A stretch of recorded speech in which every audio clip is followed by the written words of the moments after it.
राज्यसभा में anti paper leak bill पर हुई चर्चा के दौरान पंजाब से सांसद राघव चड्ढा ने शिक्षा व्यवस्था, नीट परीक्षा विवाद और पेपर लीक की घटनाओं को लेकर विस्तार से अपनी बात रखी।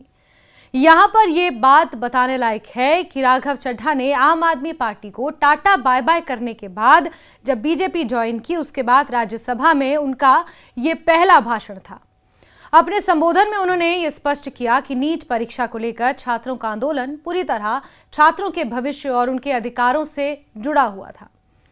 इसे किसी राजनीतिक दल के लिए वापसी का मंच नहीं बनाया जाना चाहिए।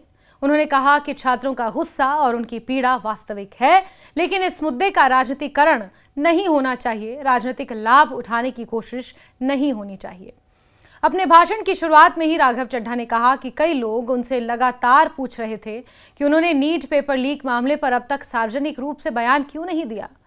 इसका जवाब देते हुए उन्होंने कहा कि पहले जब वो विपक्ष में थे तब उनकी जिम्मेदारी सरकार से सवाल पूछने की थी और उन्होंने वो जिम्मेदारी पूरी ईमानदारी से निभाई, लेकिन अब परिस्थितियां बदल चुकी हैं। उन्होंने कहा कि अब वो ट्रेजरी बेंच का हिस्सा हैं और उनकी जिम्मेदारी केवल सवाल उठाना नहीं बल्कि समस्याओं का स्थायी समाधान प्रस्तुत करना है। राघव चड्ढा ने कहा कि वो केवल कैमरों के सामने आकर बयान देने के बजाय उस समय का इंतजार कर रहे थे जब सरकार इस समस्या के समाधान के लिए ठोस कानूनी और संस्थागत व्यवस्था लेकर आए। उनके अनुसार एंटी पेपर लीक बिल उसी दिशा में उठाया गया महत्वपूर्ण कदम है जिसका उद्देश्य परीक्षा प्रणाली में पारदर्शिता और विश्वास को मजबूत करना है। अपने संबोधन में उन्होंने छात्रों की भावनाओं का उल्लेख किया। उन्होंने कहा कि देश के लाखों छात्र वर्षों तक मेहनत करते हैं और जब पेपर लीक जैसी घटनाएं सामने आती हैं तो उनकी मेहनत, उम्मीद और भविष्य पर सवाल खड़े हो जाते हैं। उन्होंने कहा कि छात्रों का आक्रोश पूरी तरह जायज है और सरकार ने उनकी चिंताओं को गंभीरता से लिया है। उनके अनुसार प्रधानमंत्री नरेंद्र मोदी ने भी एक अभिभावक की तरह छात्रों की आवाज सुनी और परीक्षा प्रणाली में व्यापक सुधारों का निर्णय लिया। राघव चड्ढा ने कहा कि सरकार ने बहुत कम समय में कई महत्वपूर्ण कदम उठाए हैं। उन्होंने दावा किया कि महज 75 दिनों के भीतर जांच एजेंसियों ने मामलों में तेजी से कार्रवाई करते हुए फास्ट ट्रैक प्रक्रिया के तहत चार्जशीट दाखिल की। उनका कहना था कि सरकार केवल दोषियों को गिरफ्तार करने तक सीमित नहीं रहना चाहती बल्कि ऐसी व्यवस्था तैयार कर रही है जिससे भविष्य में इस प्रकार की घटनाओं की संभावना न्यूनतम हो जाए। उन्होंने परीक्षा प्रणाली में वास्तविक तकनीकी बदलावों का भी उल्लेख किया। राघव चड्ढा ने कहा कि भविष्य में नीट परीक्षा को अधिक सुरक्षित और पारदर्शी बनाने के लिए OMR शीट आधारित व्यवस्था की जगह अब कंप्यूटर बेस्ड टेस्ट यानी CBT मोड लागू करने की दिशा में काम किया जा रहा है। उनका मानना है कि डिजिटल परीक्षा प्रणाली से पेपर लीक, उत्तर पुस्तिकाओं में गड़बड़ी और अन्य प्रकार की अनियमितताओं पर प्रभावी नियंत्रण लगाया जा सकेगा। राज्यसभा में अपने भाषण के दौरान उन्होंने एंटी पेपर लीक कानून को भी ऐतिहासिक कदम बताया। उन्होंने कहा कि सरकार ऐसा कठोर कानून लेकर आई है जिसके बाद पेपर लीक माफिया, नकल गिरोह और परीक्षा में धांधली करने वाले संगठित अपराधियों के खिलाफ सख्त कार्रवाई की जा सकेगी। उनके अनुसार ये कानून केवल दंड देने का माध्यम नहीं होगा बल्कि भविष्य में ऐसे अपराधों को रोकने के लिए भी मजबूत निवारक साबित होगा। राघव चड्ढा ने अपने भाषण में यह भी कहा कि पेपर लीक को किसी एक राज्य या किसी एक राजनीतिक दल की समस्या मानना भी गलत है। उन्होंने इसे पूरे देश में फैला हुआ एक संगठित अपराध बताया।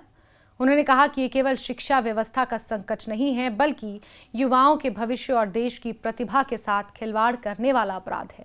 उन्होंने इस समस्या को क्रोनिक डिजीज और पैन इंडिया ऑर्गेनाइज्ड क्राइम की संज्ञा देते हुए कहा कि इसके समाधान के लिए सभी राजनीतिक दलों को एकजुट होकर काम करना होगा। अपने तर्क को मजबूत करने के लिए उन्होंने पंजाब की एक हालिया भर्ती परीक्षा का उदाहरण भी दिया। उन्होंने बताया कि 19 जुलाई 2026 को आयोजित फार्मेसी ऑफिसर भर्ती परीक्षा में ब्लूटूथ डिवाइस के माध्यम से कथित तौर पर नकल कराई जा रही थी। उन्होंने दावा किया कि इस मामले में अभ्यर्थियों से लगभग 13 लाख रुपए तक वसूले गए थे। उनके अनुसार ये घटना दिखाती है कि परीक्षा माफिया किस तरह आधुनिक तकनीक का इस्तेमाल करके भर्ती प्रक्रियाओं को प्रभावित करने की कोशिश कर रहे हैं। राघव चड्ढा ने कहा कि यदि समय रहते कठोर कानून और तकनीकी सुधार लागू नहीं किए गए तो संगठित अपराधी नई तकनीकों का इस्तेमाल कर शिक्षा व्यवस्था को लगातार नुकसान पहुंचाते रहेंगे। इसलिए केवल राजनीतिक आरोप प्रत्यारोप से समस्या का समाधान नहीं होगा, बल्कि संस्थागत सुधार और कड़े कानून की आवश्यकता है। अपने संबोधन के अंत में उन्होंने सभी दलों से अपील की कि वो राजनीतिक मतभेदों से ऊपर उठकर इस कानून का समर्थन करें। उन्होंने कहा कि ये किसी सरकार या विपक्ष का मुद्दा नहीं, बल्कि देश के करोड़ों छात्रों के भविष्य का सवाल है। अगर परीक्षा पद्धति, परीक्षा प्रणाली पर विद्यार्थियों का भरोसा कमजोर पड़ता है तो इसका असर पूरे शिक्षा तंत्र और रोजगार व्यवस्था पर पड़ेगा। इसलिए जरूरी है कि सभी राजनीतिक दल, राज्य सरकारें और संबंधित संस्थाएं मिलकर ऐसी व्यवस्था तैयार करें जिसमें मेहनत करने वाले छात्रों को न्याय मिले और पेपर लीक जैसी घटनाओं पर स्थायी रूप से रोक लगाई जा सके। उनके मुताबिक यही इस कानून का सबसे बड़ा उद्देश्य है और इसी से देश के युवाओं का परीक्षा प्रणाली पर विश्वास और मजबूत होगा। राघव चड्ढा का राज्यसभा में दिया गया ये वक्तव्य इसलिए भी दिलचस्प और ध्यान आकर्षण करने वाला रहा क्योंकि इससे पहले वो आम आदमी पार्टी के सांसद थे और सरकार पर जमकर बरसते थे, सरकार पर सवाल उठाते थे। लेकिन अब जब वो खुद सरकार का हिस्सा हैं, जब उन्होंने आम आदमी पार्टी छोड़कर बीजेपी का दामन थाम लिया है, तो अब वो सरकार में रहकर किस तरह से अपनी बातें रखते हैं, हर कोई यही जानना चाहता था।